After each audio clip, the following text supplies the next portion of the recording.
የአፍሪካ አህጉር በተፈጥሮ ሀብት ምንም የበለጸገች ብትሆን አበዳሪዎች ግን በየጊዜው የሚያነሱባት ጥያቄ የተፈጥሮ ሀብቷን እያሳጧት ይገኛል።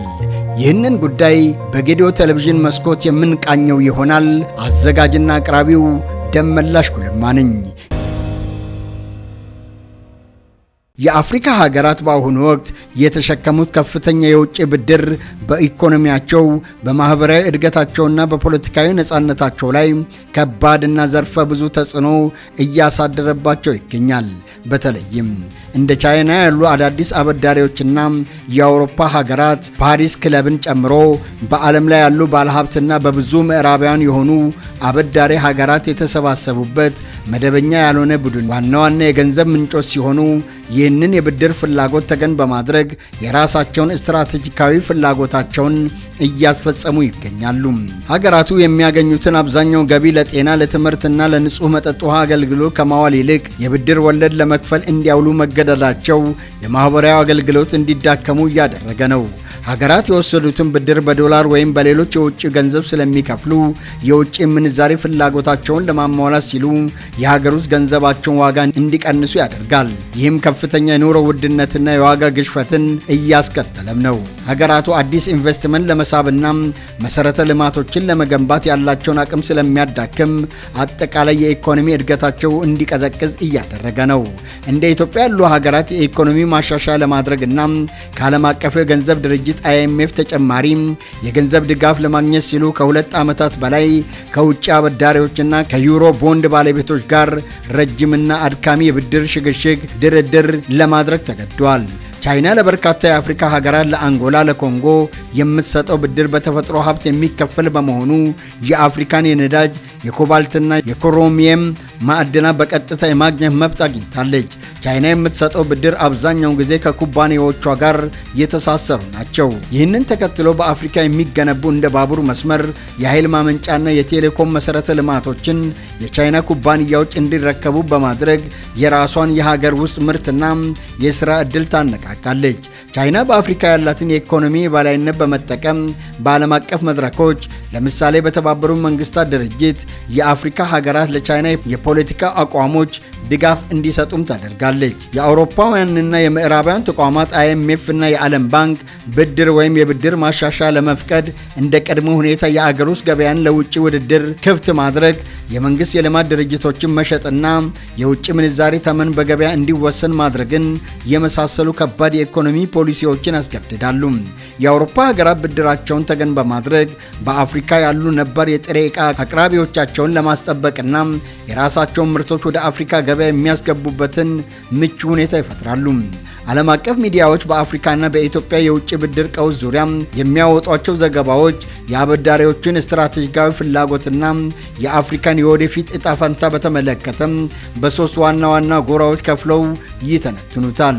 የሮይተርስ የቅርብ ጊዜ የመረጃ ትንተና እንደጠቆመው በአሁኑ ወቅት የአፍሪካ ሀገራት አዲስ ብድር ከማግኘት ይልቅ ለቻይና የሚከፍሉት የዕዳ ክፍያ መጠን በከፍተኛ ሁኔታ ጨምሯል።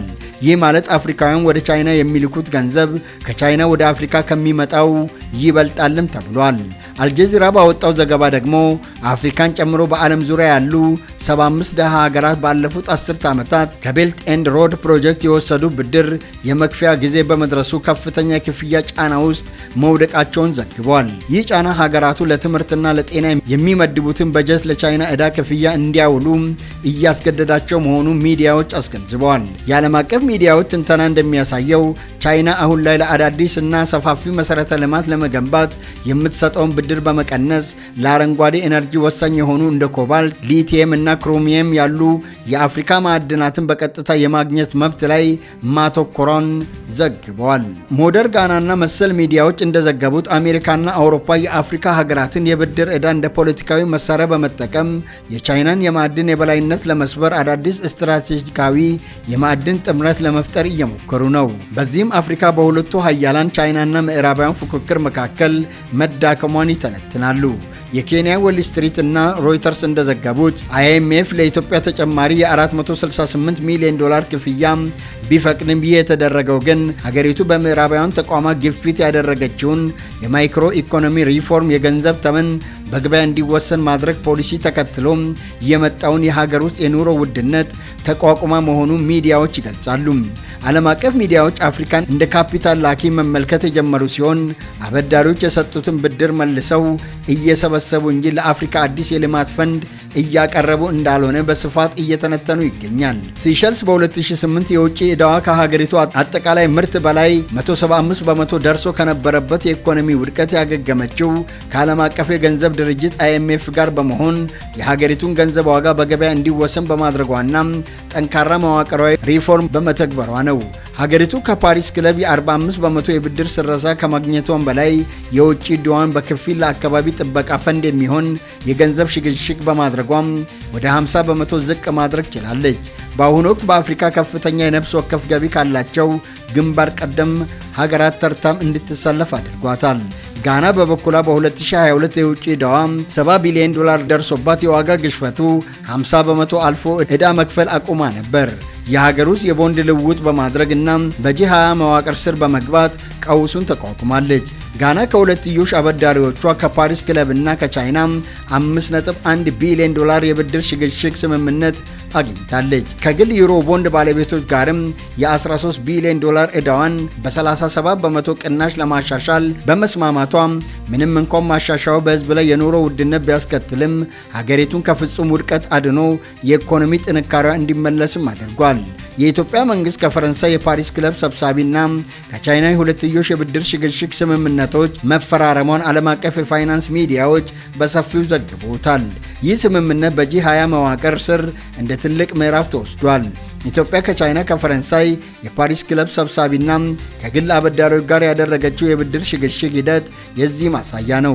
በቅርቡ በ2026 ዓ.ም ኢትዮጵያ ከፈረንሳይና ከቻይና ጋር የሁለትዮሽ የብድር ማሻሻያ ስምምነቶችን የተፈራረመች ሲሆን ከተበደረችው $1 ቢሊዮን የዩሮ ቦንድ ባለቤቶች ጋርም መሰረታዊ ስምምነት ላይ መድረስ ችላለች። ይህንን የብድር ስምምነት እንድታገኝ ግን ሀገሪቱ ከፍተኛ የሆነ የኢኮኖሚ ማሻሻያ ማይክሮ ኢኮኖሚ ሪፎርም እንድታደርግ ምዕራባውያን ተቋማት በኩል ግፊት ተደርጎባታል። በተጨማሪም በጥናት እንደተጠቆመው ኢትዮጵያ ከቻይና ያገኘችውን ብድር ከዶላር ወደ ቻይናውያን ገንዘብ ማለትም ዩዋን በመቀየር እስከ $778 ሚሊዮን ማዳን የምትችልበትን ዕድል ለመጠቀም እየገፋችበት ይገኛል። ይህም የቻይና ገንዘብ በዓለም አቀፍ ደረጃ ያለውን ተቀባይነት ከፍ ለማድረግ ይረዳልም ተብሏል።